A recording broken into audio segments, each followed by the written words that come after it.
Pesan untuk calon presiden 2024 dan khususnya kepada calon gubernur, bupati, dan wali kota se-Indonesia yang terpilih pada gelaran Pilkada November 2024. Perlunya untuk diingatkan ihwal hak-hak setiap warga negara untuk mendapatkan pelayanan publik yang baik. Berkaitan dengan konteks cuci tangan ini, agar sarana prasarana fasilitas umum dan aksesibilitas pelayanan publik untuk terus diperhatikan dengan desain pelayanan inklusif. Tentu, pelayanan yang aksesibel bagi semua warga negara dalam sektor pelayanan publik adalah prioritas utama pemerintah daerah, baik masyarakat non-disabilitas, disabilitas, dan berkebutuhan khusus lainnya. Berbagai fasilitas umum yang terus diupayakan untuk disediakan benar-benar memberikan manfaat yang menempatkan manusia terpenuhi hak-hak kemanusiaannya, seperti sarana transportasi, toilet dan wastafel umum, ruang-ruang terbuka, perpustakaan, tempat sampah, aturan merokok, aturan parkir, aturan berjualan, durasi antrian di Dukcapil, dan sebagainya. Maka dari itu, tugas dari para kepala-kepala daerah untuk terus memformulasikan format pelayanan publik yang inklusif dari desa dan kota dengan memperhatikan aspek karakteristik sosial ekonomi, fisik, dan demografi, yang mana tercermin melalui budaya masyarakat dan budaya birokrasi itu sendiri terkorelasi dengan kekuatan ekonomi masyarakat dan kemampuan manajerial dan finansial pemerintah daerah. Oleh sebab itu, indikator pelayanan publik harus tercapai bersifat inklusif yang di dalamnya terdapati kejujuran program, implementasi, dan keberlanjutannya. Jangan kemudian sekedar proyek, sekedar menampakkan goodwill kebijakan yang pada praktiknya hanya seremoni belaka. Contoh ya, di banyak kota terdapat Tugu Adipura yang dibangun sebagai tanda capaian penyelenggaraan tata kelola pemerintahan yang sukses di bidang kebersihan dan pengelolaan lingkungan. Namun, tahukah kita, apakah kota tersebut sudah mempunyai tempat pengolahan sampah terpadu? Jangan-jangan tempat pembuangan akhir sampah saja masih terus ontran-ontran dengan penduduk sekitarnya.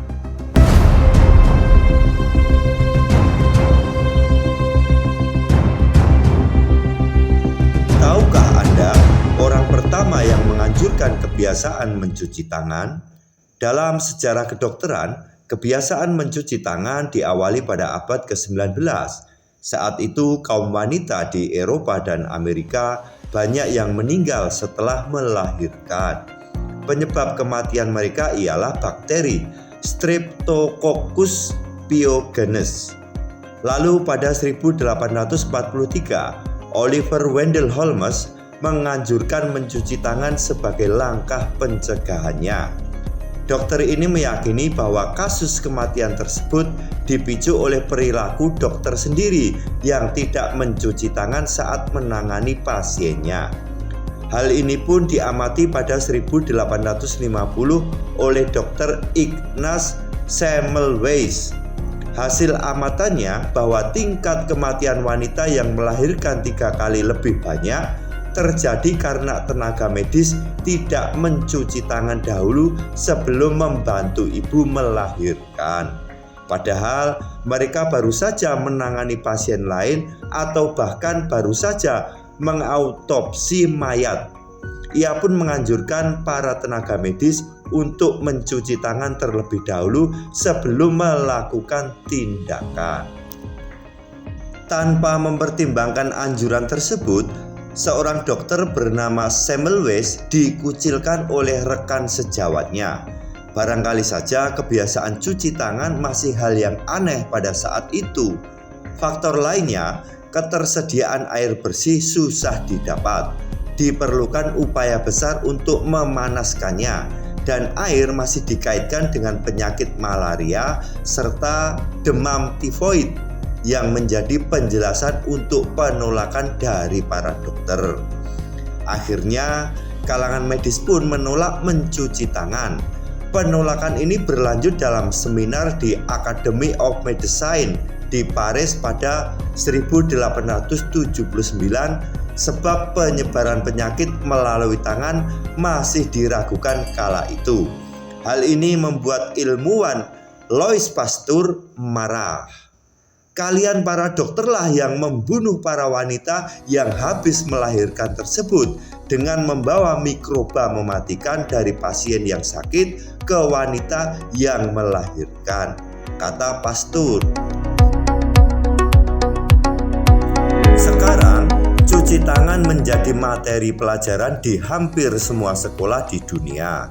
Bahkan, fasilitas mencuci tangan sudah menjadi bagian dari fasilitas umum.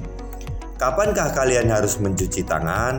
Cucilah tangan ketika sebelum makan dan memasak, setelah dari kamar mandi, setelah membersihkan rumah, setelah menyentuh hewan, setelah menjenguk teman yang sakit, setelah membersihkan hidung, batuk atau bersin, setelah aktivitas di luar rumah seperti bermain, berkebun, dan berolahraga. Waktu yang dibutuhkan untuk mencuci tangan tidak lebih dari 2 menit. Langkah sederhana mencuci tangan. Cuci tangan melalui keran, pancuran atau gayung pembilas. Gunakanlah sabun selama 10-15 detik. Pastikan bagian tersembunyi seperti sela-sela jari dan lipatan buku jari ikut tersabuni. Dan keringkanlah dengan handuk atau tisu bersih. Senyampang, kita punya banyak pengalaman cuci tangan saat masa wabah COVID-19 pada awal 2020. Kebiasaan baik ini sebaiknya tetap dibiasakan.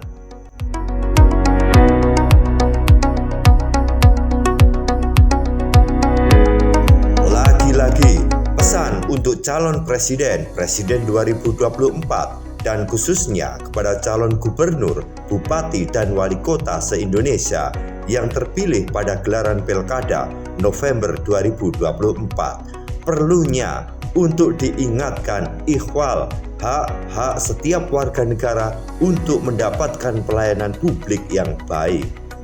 Berkaitan dengan konteks cuci tangan ini, agar sarana prasarana fasilitas umum dan aksesibilitas pelayanan publik untuk terus diperhatikan dengan desain pelayanan inklusif.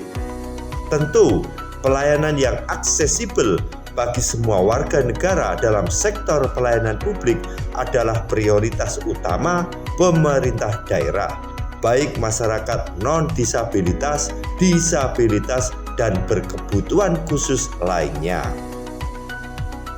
Berbagai fasilitas umum yang terus diupayakan untuk disediakan benar-benar memberikan manfaat yang menempatkan manusia terpenuhi hak-hak kemanusiaannya, seperti sarana transportasi, toilet dan wastafel umum, ruang-ruang terbuka, perpustakaan, tempat sampah, aturan merokok, aturan parkir, aturan berjualan, durasi antrian di Dukcapil, dan sebagainya.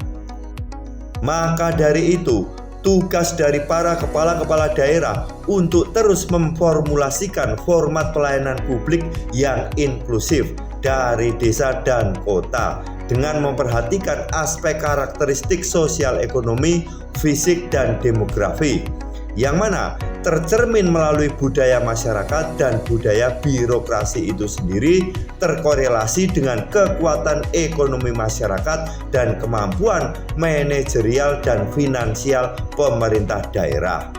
Oleh sebab itu, indikator pelayanan publik harus tercapai bersifat inklusif yang di dalamnya terdapati kejujuran program, implementasi, dan keberlanjutannya.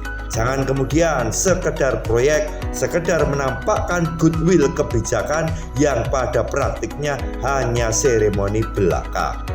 Contoh ya, Di banyak kota terdapat Tugu Adipura yang dibangun sebagai tanda capaian penyelenggaraan tata kelola pemerintahan yang sukses di bidang kebersihan dan pengelolaan lingkungan. Namun, tahukah kita, apakah kota tersebut sudah mempunyai tempat pengolahan sampah terpadu?